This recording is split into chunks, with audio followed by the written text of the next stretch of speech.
Mau whamara te tua, koe whengmare ka tōpe, mau kei mau ke mau whanonga i ke re o hea whiona i e tohi tapu. Mau kore ke tatara i pauri me mau ngahi ata mai, whamolu, mau ngahi loto maka. Tuara mau ke hanga he o wholofora e tohi tapu o whahinu hinu ngai mea ton ke mau tui ki ai. Pai ngai mea tāu ke mau ui aki, Yes Isu Christ ko alo ko mau whamu ui. Amen. Ko ke uwhangai benga hi ta wharaku tō peku whaafake ta mei he wharen. Kata mo whaparu ke whahauka te tau proklama koe ni half e hoa pe mo e kāinga lotu toi tapu. Pea ko tai tale rei mo tolko tō pe mo whamea mai he tau proklama ai whitu ke mo mea i pe mo e whawhe loto maa whana ke te mo tō. Mo tōlu wholoa mo tai o ke lotu pe nea mea mo mamahia he whaiwhekau pe koe fulahe fua kawenga ngai tūkunga ko mo mawahe me siasio mo whakaam ke mo wō ke halotu o whahino hino ai e tohi tapu pe usisi e fua ngai kawenga ue pe ngai kawenga ka koe wahe ngo fulu pe mo ngai ofa pe ke kaumasiva mo ngai mea pehe mo omi ki tau lotu e ngai whaenga lotu koe ni o e lotu tohi tapu i tonga tapu te mi hongo fulu pompong sāpate he api o whewhikau lo pet palu i halasuni a kawekai kolmotua Fika taha wo Waterloo Road i Green Acre i he taimi tolu e whia sāpate i sene.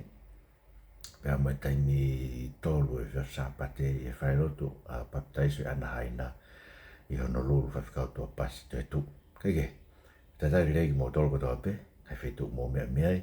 Ta programa koe ni ko whaamu ke tau sio ange o wakai koe hā koe Fatongia totonu e kakai lotu, kau whaiwhekau me kau taki lotu, ki he fili o hatau kau whafofonga, ki he Falealea.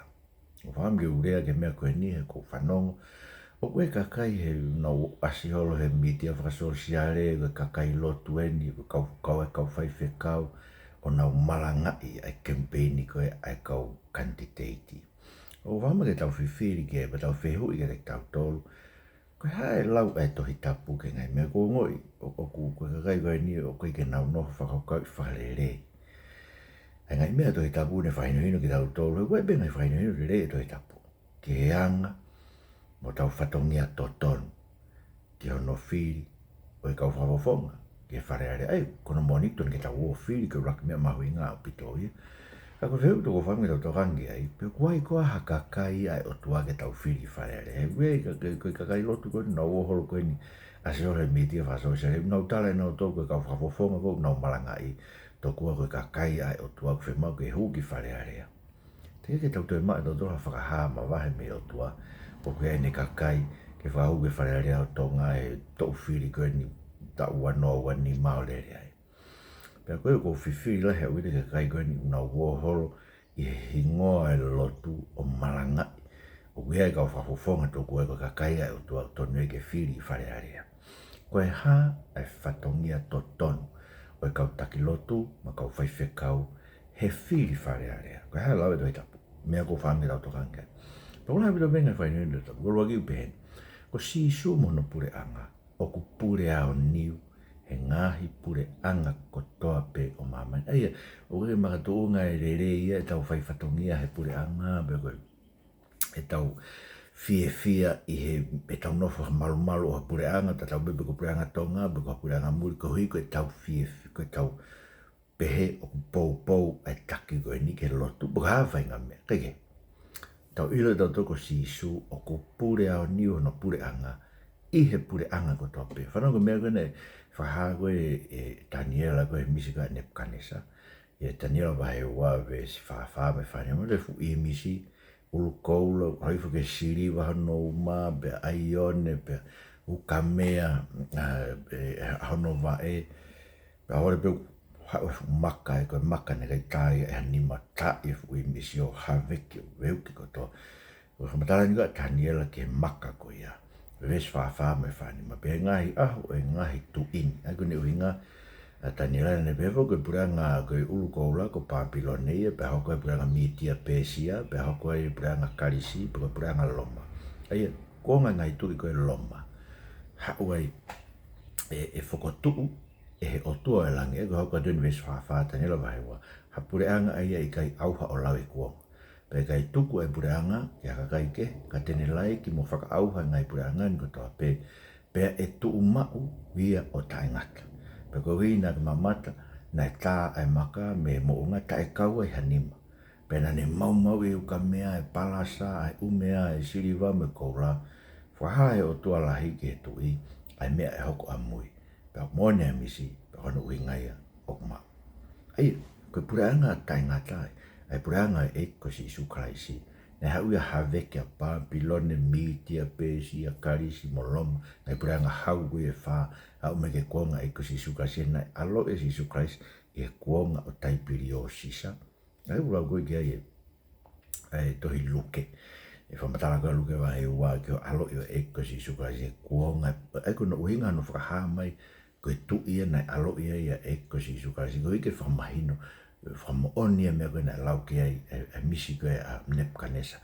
e whakauhinga e Daniela pe ko e tu i ko ia e pureanga ko ia ai ko hau ko e maka ne whakauhanga e pureanga ko e ka anoi kei ai rea ko na whai ko e pita ko e a Pentecosi ngā e wahe wa vestol noa ne pehe ko te vita ko parofita ia ko ngā whai ko te vita na e tala ki ai e iai hono hako na e whotu hono pureanga pe ko pureanga ia e tu o taingata a vere vai pita ne rea parofita te vita na ne ilo ko fuakawa e o tuake te ia tene whakotu i hono hako o whakatatau ke kakano ai kalaisi ke nofo i hono taloni ia koe a kone haere ka e ko si Isu Kraisi ke langi vea hifalo mare mani ni koe whakamo onia kua tuu e pureanga koe ne brang koe ne tala Daniela ke Nepkanesa ta uia e fia me iono ngeau ki mua pe hau ko mai pureanga koe ni koe hau ko mai ne pureanga ko whanofo e ko si Isu Kraisi ko eiki misa ia mo eiki ko ia afia to matau e tamai ko ia ai pure e pureanga tamarewe Paula o Korintova tani mawesu ni ma ko pau pe ke pure ia a Kraisi mo pe ke pure ia ka e ua ke ne tuku hano ngai fili ko toa pe ke ono lalo vai ai ko pureanga e hau pureanga e tu mau io e ospia Trump e ospia President Xi e President Putin e ospia ngau take o mamani ka e tu e pureanga ko e ni o tainga toke pureanga e unihanga whawhia maari e ki tau tau tatau pepe koe pureanga kou i tau nofai hai o mau nof koe nieni Australia koe pureanga reipa e koe ni wafe au pitpegi nau tolu e ke ngai mea tae whakatohi tapu o tae whakaotua ko mepe tau ni whawhia maari e ki mau tole nofai malu malu pureanga koe ia koe koe mau ilo koe si Isu Kraisi o kua hao niwe mea kotoa pe pe ako hoku eiti ia Pero mea ko whia maari ai ke no iyo mo nbe ko rea pe au ia ke ngai ko ni fai e taki o whanua ko rea ke ngai mea ko ton ke fai o rei ka fai be e whunga ai ilo o pure hao niu pe e ko si Isu Kraisi pa ko si Isu pure ia mea ko toa pe pea ko hare wau tau Fatongia a tau tolu a kakai lotu ke kau taki ino fili tau kau whafofongi Falealea e mai no bitua hangi kura ka mata pa ke tau kua fili ho tau whafofongi ki Falealea. Tau hea tau Fatongia koe i hono fotutu e ton ke tau o kau he marangai e nau ngai campaign i kau kandidate ton ke tau o tala koe kau kandidate ni e otua to kua ton ke whahau ki na toki Falealea. Tau melo ti moto vai ua vesu aki ke te tau tau tau laki Fatongia. Koia o ko inaki ke fuafua fai ai kore moe ngahi lot moe ufekina mao moe whawhetai. Koe wiko ka kai ko tō pe, koe wiko ngahi tū i, mo ki nau tōru ko tō pe o pure, koe ke tau mo ui e whia maari e mo e meri no, e anga whaka o tua, mo e anga totonu ko tō pe. E moena ka te ki tau tō, ko tau Fatongia tō tō, koe tau o maranga e campaign e kau whii Falealea. Koe Fatongia ke tau lotu, mai pure anga koe e hanga e o tua o hake o whakotū. Koe uhi ke malu e tau mo ui, a ki tau tō. E koe mea koe koe kia tau himi.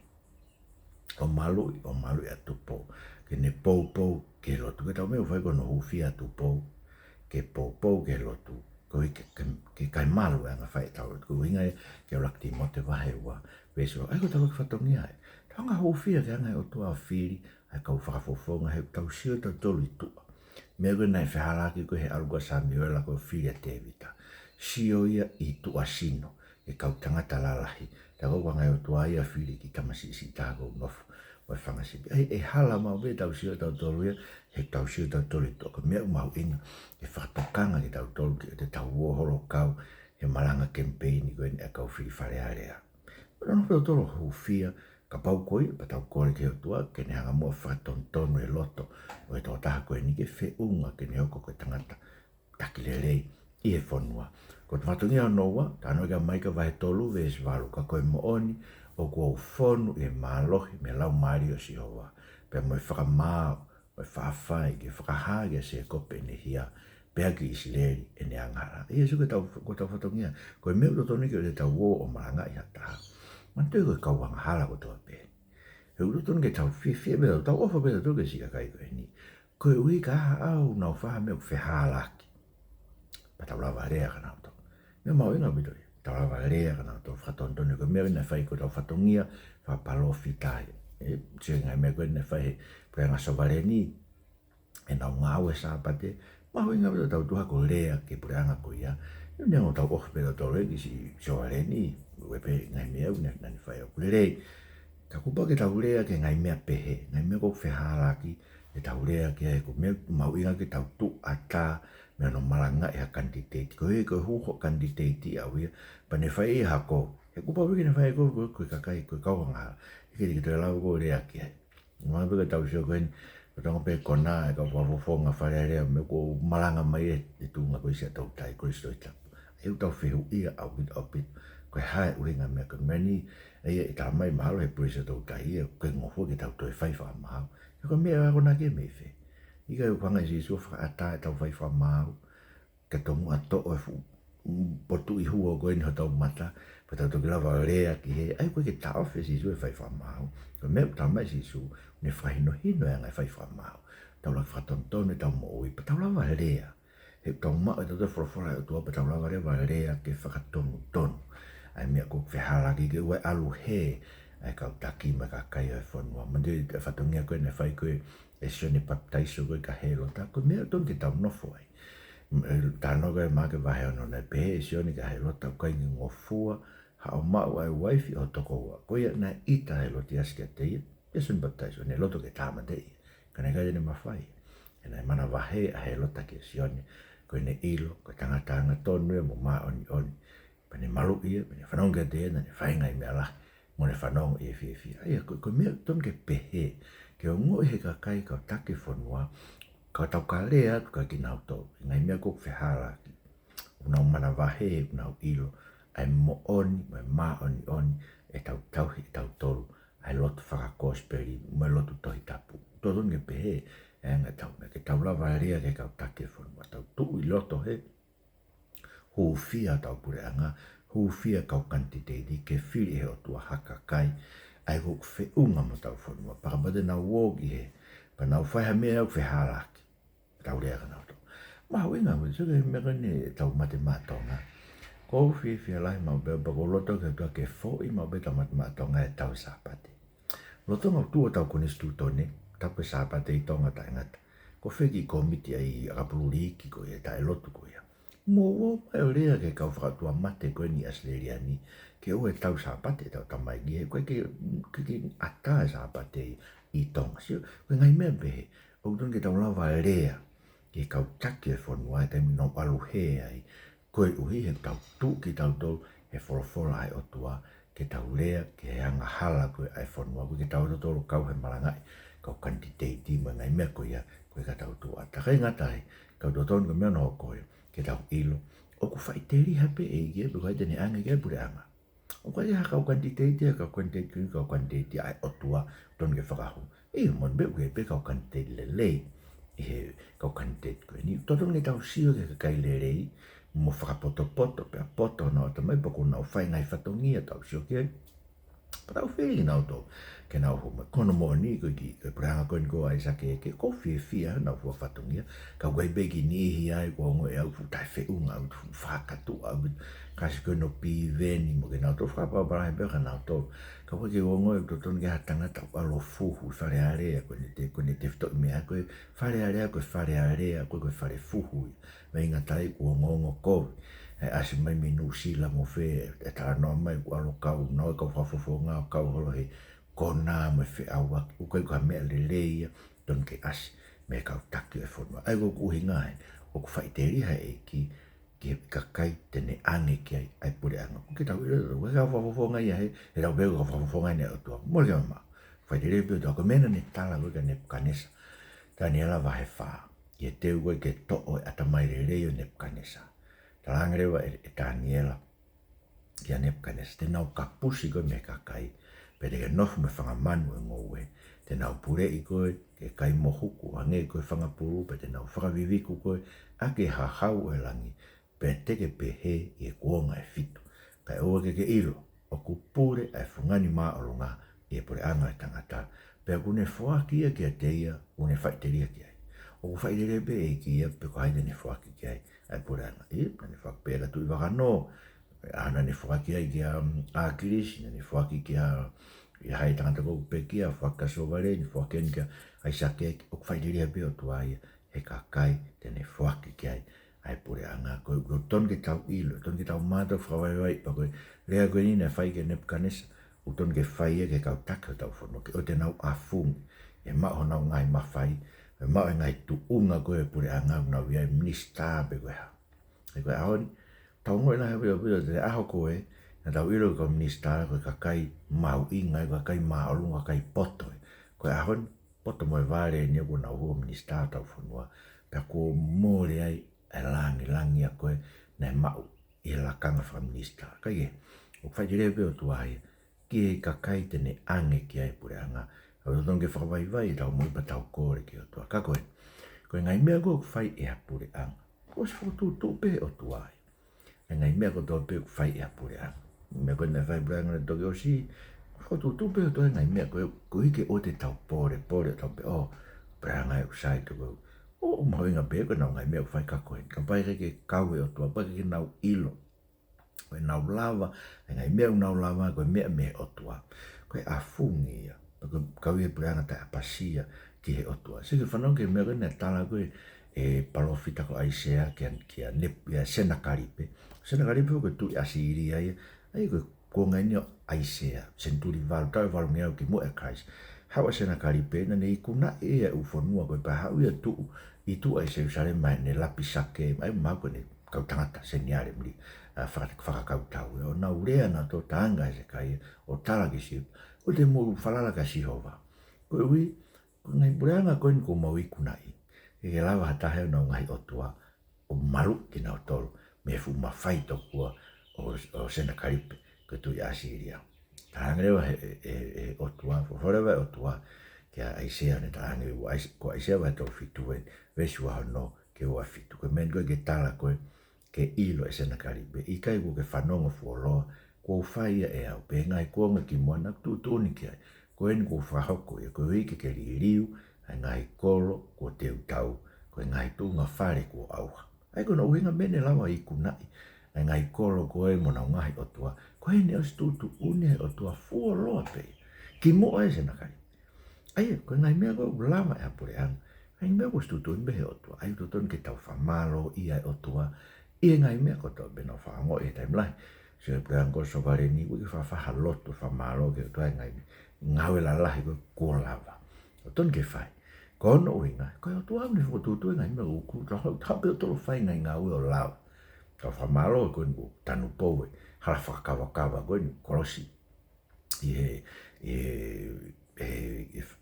Konga koe nei ananao refua koe ngai mea na stutun beo tau tun koe tau afungi ai pureanga whamaro ke tua ono whakaata aia koe uhinga bena e lava e sana karipe o iku na e ngai whanua koe mona ngahi o tua koe ene as wotutu he o tua me koe o tua ne wotutu ai mea ko toa pe e lava e pureanga ke whai koe ki o te tau afungi pe ua afungi tau koe koe tahe barobare malahi o tau kautaki koe nau afungi e mao nau ngai mawhai o ton ke ua pehe o maino e koe motu si i ki tau tau e tau afungi e tau tau be o maua ki i mawhai pe koe mawhai he siasi pe koe mawhai he pureanga hange koe ki tau tau maheni ki tau tau o ki tau tau koe nuku ange ngai mawhai maino e ki tau tau ko tau ki motu koe ki motu si te hoko ki te koe fui kalahi ki tāputa si koe ai ni koko tau ki motu e kai ke o ku mea ngau e behe o tuai e ngai pureanga la lai ma mani me pureanga ku whakotu ke whakaai uruaki e ne matariri pe koe ne whakamau ki ono kakai. Me koe ne tala koe haua asiria koe o whakaauha koe pureanga whakatataha koe o isile matune ma vai ua whakapureanga kuonga re hopo a me koe koe awhi koe a Solomone ko tau i aitori pa whorofora rewa o tua e ma vai ua e pureanga alu rewa matakari hongo fulu e fotu e pureanga isleri koro mo ki Samaria ka mata na tolu mai tui koe ko King Selopo a me uruaki kai alu rewa siuta mo Pensimani fotu e pureanga siuta koro mo ki Jerusalema o na whanonga hau ke senturi valu tau fitu o ua ka mahanga e o tua whe kauma Asiria ke whakauha e pureanga whatata matakari hongo fulu ko isleri koe koe nau tau i aitori pero meni koe na tala koe e o tua koe ki Asiria e mala ia e tangata Asiria koe mea tā o e kutu tāmaki pe koe toko i o nau ni mā ko ku hou hau ia te uwhekau ia ke preanga mālua loi pe kakai ko hou hau ki ai te utuku ke te ha whekau ke ave ai koloa pe ave mai mea kai pe ke molo moloki a ki nau toro o hange koe pere pela o i ngai hala aia koe ngā beo tua e Asiria koe mea tā ia o e ne tupu tāmaki o no kakai aia koe ngai preanga fotu o koe pe tau mua ngāwe o tua i ai pe koe whakamau i hono kakai, koe winga ke na whakafoki na toke sio, pe ke whamui na toloangai koe mea koe ne whai a kōresi. Ai sia vai whani mai, mea koe na whai koe hotua a kōresi, pe he si hoa ke ne pani ki a kōresi. Ai a ko puke ke ono ni mato matau ke whakawai vai e ngai pure anga i hono au, pe te uvete e no tanga wala ngai tu i ke whakahawa i hono au, e ngahi matapā lo ua, pe i kai tā puni ngai matapā. Ko hiko se kope, ko tamai o eiki, mo isleri ko fili, ko uia ke koe ho hingoa, ko whahingoa koe, ka teite ke ilo. Ne kai ke tuia ko resi a ke otua. Ne hanga e otua ia uia ko resi, ke whakatau taina anu kakai, ke whama ui anu kakai. Aia, ko i ngai pure anga hau mamani ko tuhe otua, ke whaine whama ui anu kakai, pe ke whama ui anu kakai, koe tau mua e otua, e ngai pure anga toa. Pea o koe pure anga, koe se vānitia otua une to'o, ai here tā ai otua, ke tau tea whai kovi. E koromo vai tātou lui pēs wha. Ka pau ko ke whai ai mea kovi, e mana wahe. He ui kai ke toa noa be he pure a ngai here tā. He koe tamau e ke atua, ke whai e totongi, ke tau tea ke te au whai kovi. Ai koe te toi whatongia e pure anga ko toa pe, o tau fili ki Falealea. Ke nau whai ngā ue ke whamau totonu, ke nau tau tea whai kovi. Kainga, koe whia ne pore mai e Minister Boris tene hanga whakangata whaito kona tapua tau whanua moe i kai pe. Ki whanua si o tau tolu. Pau tau peko nuku alofa, tō whia nuku alofa, hono afe. Ka pate tau peko tonga tapu, o whai ai hano ngahe whaito kona tapu. Tō whia tonga tapu, maharwena tō whia hono mano. Ki whanua toko si ku whulua tō tonu ke lawa whakangata. Kai mea koe ke lawa whangata. O kau e hou e ki e whiwhatawa ki e whaito kona tapu. O kau e kau take whanua e. Kai mea koe ke lawa e Minister Boris.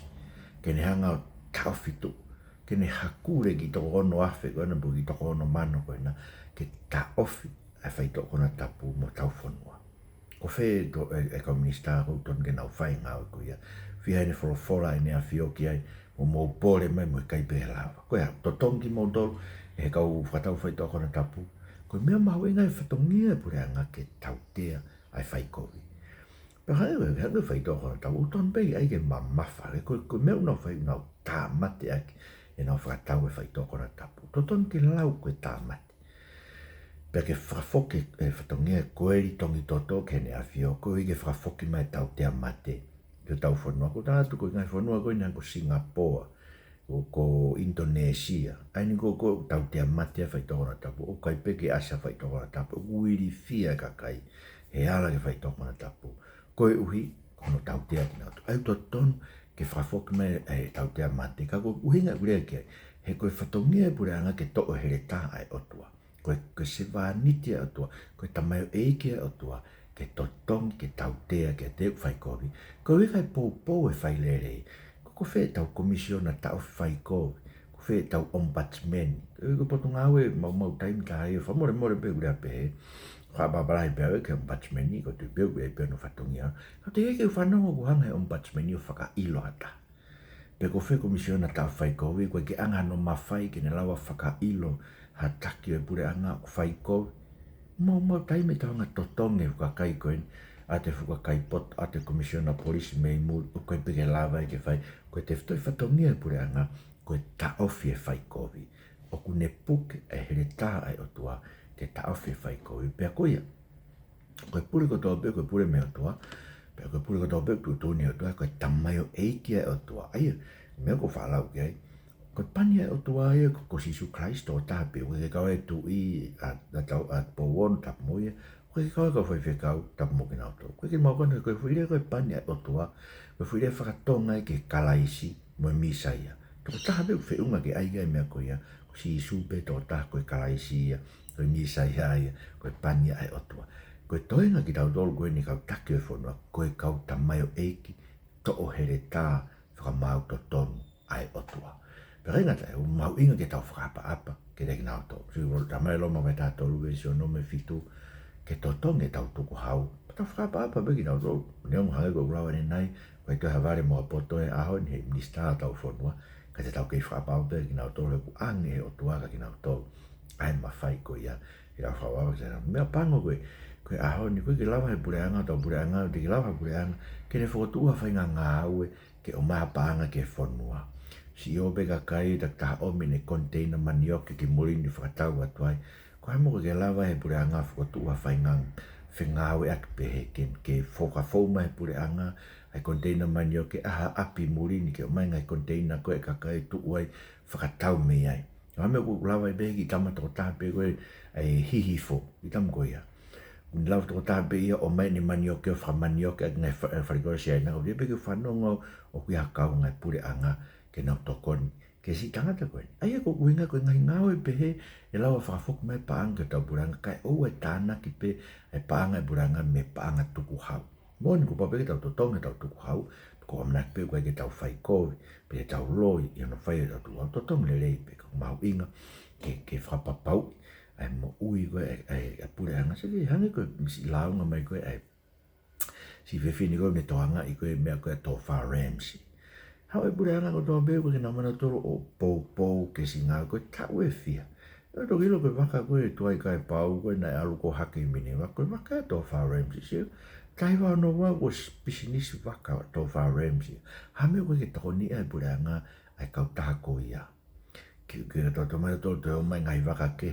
Tawanga toko ni e koe ke nao whaina tore ngā aue koe ki ngai o tu motu. Whewhe kau taha whakapuna koe ni ko toi whanunga ko ala lavu ia moe whawhenga e mea kau taha whakapuna ke. Tuange ki kau taha whakapuna koe mro tonga nere. Whewhe ke tau taha ofi ki o te whakahuma o kau taha whakapuna ke. Koe kai lava. Ke ia hako kuhinga ke ia whainga ngā aue e tānaki mai a paanga e poreanga. Koe whuke toi lava e hina me mea koe koe manu ko tau kakai. Ai peka ko tau kakai ko ma ko whenga ko tau kakai manu ko kakai si o kita. Nai hau pia Captain Cook o ilo mea ko e tongani pia ko kei pe he pia tau kakai. Au mai pe ki murin koe pe loto kovi ai me manu mo si o kita. Ko mea koe ke mo ui ai ha mea atonga. Pe kaka me manu. O ke me lava i egi tau tolo holoki ai pe e tau mui ke pe ke lava i. Hau kau si aina tai lotu i o lava na tō whainga i mea koe ni. Ka ke lava e tonga i kou lau koe whanua lotu. Ke nau ofa, nau whi ofa aki, nau lawa whi wei toka i aki, ke ilo me mo ui e tama koe pa ke alo awe ke. Keke, ko kuhenga utaha noa behe, koe ui, kua ngai ka te au, koe ke lawa e pure anga ia, ke ne anga whukotu whi a tahi, koe ke lawa ke whukotu hatau ko whi tautai, koe ke lawa e pure anga, ke ne anga whapaanga whangi kau taha tautai, ke na ua o mai e i ka whakatau maa koe hiko kakai whanua, koe ke lawa hamea behe, koe ngai mea behe ton ke sio ke ai, ai pure anga koe kuhinga ke ua tānaki tuku hau pe. Pa ko ki tau tolo kakai lotu, no foma o ki tau tolo tau Fatongia, koe konsenis whakalau maari ki tau tolo whanau. Te tau tolo kau holo maranga campaign, koe ngai mea pe, koe mea ia tau tolo. No whakalau tolo whakalau tolo, ta mai sami tahi wā ke te tau tolo. O ku tau poto anga i o tau ngai fili e whakalau atua. O tau atamai anga he tau kau whai ako kotoa, koe koe tau whakalau lau loto whakalau atua. Urai anga tau ilo mea kau mātua e kolo me whanua, koe koe tau tauhi e wholofola tau atua. Sio, no mātua te wholofola atua koe koe konsenis whakalau maari e whanua, ke tau lawa rea, ke ngahi anga hala o tau whanua. He tamai marakai wahe ua vesio no me fitu, ko ki tau tole kau whai whikau tau me ngutu e taura eiki, ke tauhi ai ilo, e wholofola e mooni, pe ke eke e kakai ai lao mi ono fofonga, he koe whai whekau ia asi hoa sāpā. Tio, mahu ina ke tau tūpehe. Mai nio ke tei tau tō. hai hataki o whiunga mo tau whanua, koe taki au tāno ke kia sisu e maka vai hango fulu, ves whaua, ke whawha, koe senta i reu nau whawhia eiki na toke kakai, ko nau kauma o lunga na whamula loa e kakai, e kai ke pehe ke te moto. Ko ia ku hori ke hoko e lahi te moto, nof koe se wahaniti. Ko ia ku hori ke hoko motu ki mua nof koe tamai au eiki. Ko sioga tamai au eiki e na whai koe tau whahau no whake e tau ataina. Kupu uruake ni tau kunistu tone. Ka ea tate ne ilo mea koe ni, koe tangata le rei ke take tau whanua. Koe lau eni whawhora ni koe tau whahau. Koe mea e haa koe whina e toa ke tau ataina e tangata koe mea ni ngahi o toto pe taha. Ai ka kai koe toa pe koia e tau ataina o taingata e ka kai tonga. Ka kai ko tope no fon pe no foi pure angan pe ata ko tope no mo ui mo no sino mo no taimi ke kumi mo ma ko ro pe ke faiteria ke ngau mo fo no ni ma pe ke pure ta fa be no to na ngai me no to e mai mo ma ko tak be Jesus Christ mo fan o amen.